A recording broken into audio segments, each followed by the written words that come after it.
An eye on the big inflation report tomorrow, in which the market is expecting between 6 and 6.5%. My next guest says it may not really matter. Well, let's find out why. Peter Escher is joining us from Wealthi. Peter, welcome. Thank you for having me. But we've been waiting for this inflation report forever. How can it not matter? Well, it doesn't matter to the extent that we already know it's a backward-looking indicator. It's a little bit old now. Things have been moving so quickly. And when we look at, the second quarter, we're talking about 3 months up until the end of June. We are now towards the end of July, and so much has changed. In the past couple of weeks, we've seen the components that have driven the rate of inflation starting to come back. Commodity prices are coming back. Energy prices are coming back from very high levels, but the direction is changing. And so that's why we made an argument that the numbers don't really matter, because what happens going forward, we think, is going to dictate central bank policy. It's interesting. I was at a speech that was given by Philip Lowe, the RBA governor, about a month ago now, maybe a little bit more, and he was at pains to point out there's a difference between the inflation rate, that's the rate in which it's increasing, which is high, and then the actual inflation. So if we see energy prices come off, that will dramatically reduce the inflation rate. And people think that means inflation is lower. So that's what you're sort of talking about, right? That's what we're talking about. And so for the rate to continue to stay high, you need inflation, the base inflation, to be continuously rising by a greater factor, right? And so, when we have a look at Brent crude price, for example, that hit 130, 135, 140, we're now talking about the low hundreds. When you have a look at the copper price that's come down, these are all forward indicators of what the market is seeing going forward. If you have a look at the US inflation numbers and you had a look at the components, housing was actually lagging.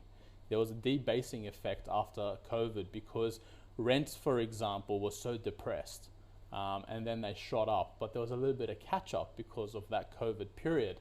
And so what we're saying is the rate of inflation cannot continue to rise forever. I don't know where it will go, but I do know that central banks all around the world have a commitment to stop it and contain it.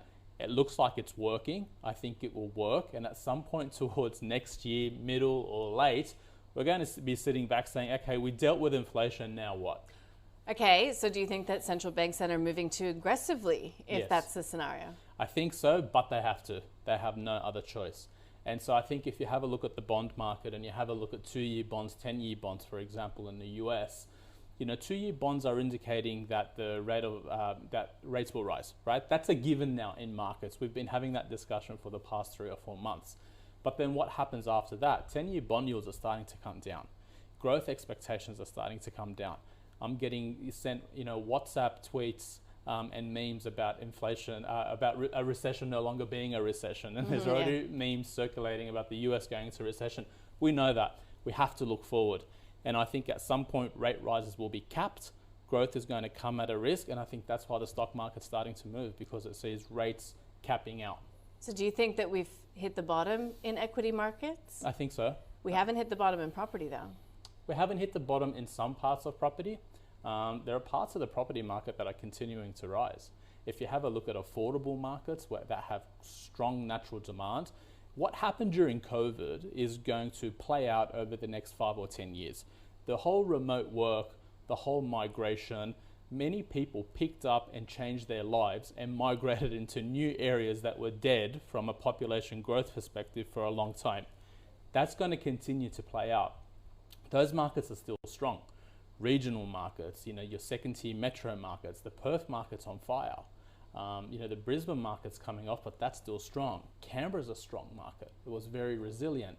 So the property market's come off in Sydney, parts of Sydney, but there is still very strong natural demand. And I'd caution those that think the property market's going to completely fall out of bed, because you have very aggressive government fiscal policy coming out next year, state and federal, equity share schemes that are designed to insulate the market and support new entrants. And I think that's going to provide a cushion. So you're sounding like a pretty optimistic Peter Escher right now. I'm always optimistic. I'm always glass half full. I think, markets tend to have a habit where they focus their attention on certain things that don't matter.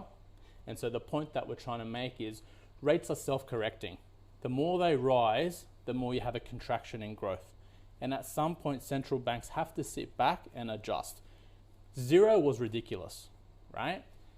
There's nothing wrong with having a cash rate 2 to 3%, yields 5, 6%, and having, to me, that's more of a natural, normal market.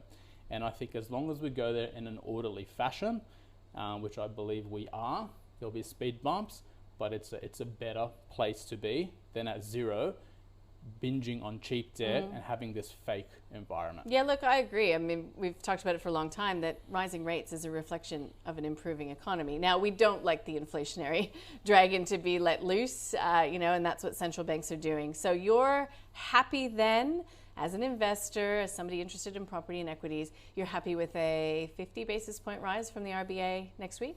I'm happy with whatever central bank does for them to do. Because I know as an investor, my income stream is also hedged to inflation. If my cost of funding goes up, my return on investment, my income will go up, either my stocks or my rental income from property. If I've got that relationship there, it doesn't matter.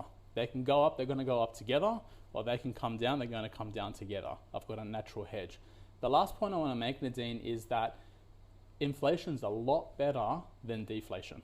There's nothing wrong with a little bit of inflation because fiscally governments all around the world have this huge amount of debt.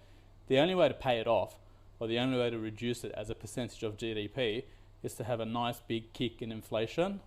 Over 10 or 20 years, that debt relative to GDP goes down with inflation, a lot easier than what the Japanese have been dealing with, where they've had no inflation for a very long time, and they've been pulling out bazookas to stop deflation.